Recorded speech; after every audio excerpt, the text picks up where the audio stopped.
In this video, what we're going to be doing is finding the slope and the y-intercept no matter what form the linear equation is given to you in, whether it's in slope-intercept form, standard form, or point-slope form. These are the three ways that we write our linear functions out. No matter which one is given to you in, it's easy peasy, lemon squeezy to find slope and y-intercept. Let's break it down with each one so that you're a master by the end of this video. Okay, the first one is the easiest.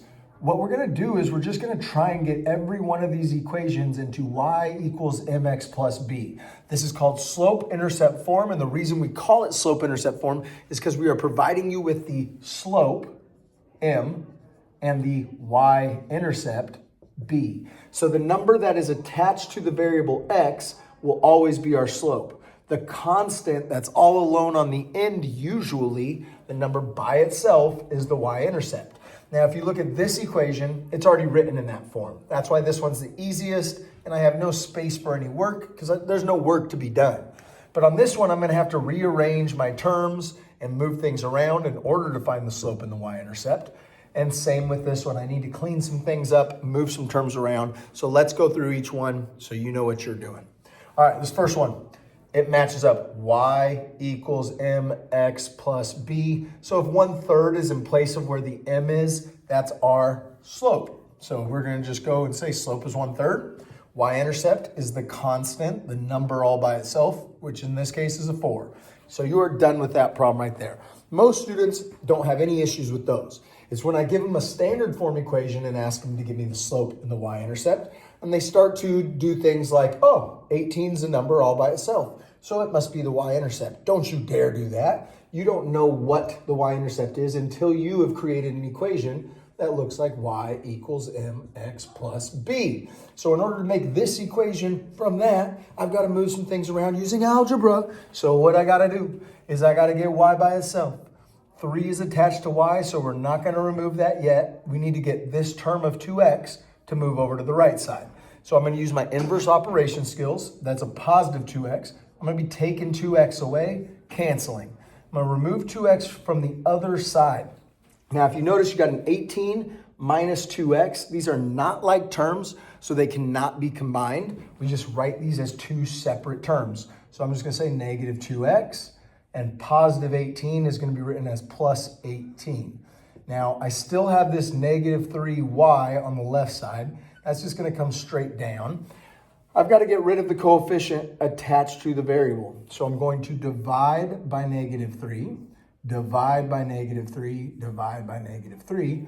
And I look over here, and now I've got y by itself. A negative divided by a negative makes a positive. And a positive divided by a negative makes a negative. 18 divided by 3 is just 6. So now I look, and it's written in the form I want it to be in. The number in place of the m is my slope, so 2/3. And the number by itself, the constant, is the y-intercept, so in this case, negative 6. Last one we're going to do here, and that is just distributing to clean up the right side. Again, we need to get our equation in y equals mx plus b form. So our job is to get y by itself. So I'm going to take 1/2, multiply it by x. That's just going to give me 1/2 x.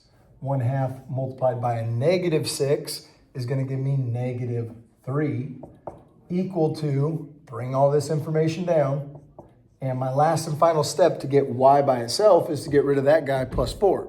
Well, what's the opposite, the inverse of plus 4? Subtract 4. So if I had positive 4 or something, and I take 4 away, it's all gone, baby. So I'm going to take 4 away over here.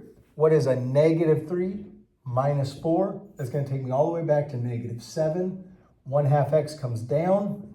And the reason I don't do anything with the x term and this 4 is because that has an x, 4 does not. They're not like terms. So my final result is y equals 1/2 x minus 7.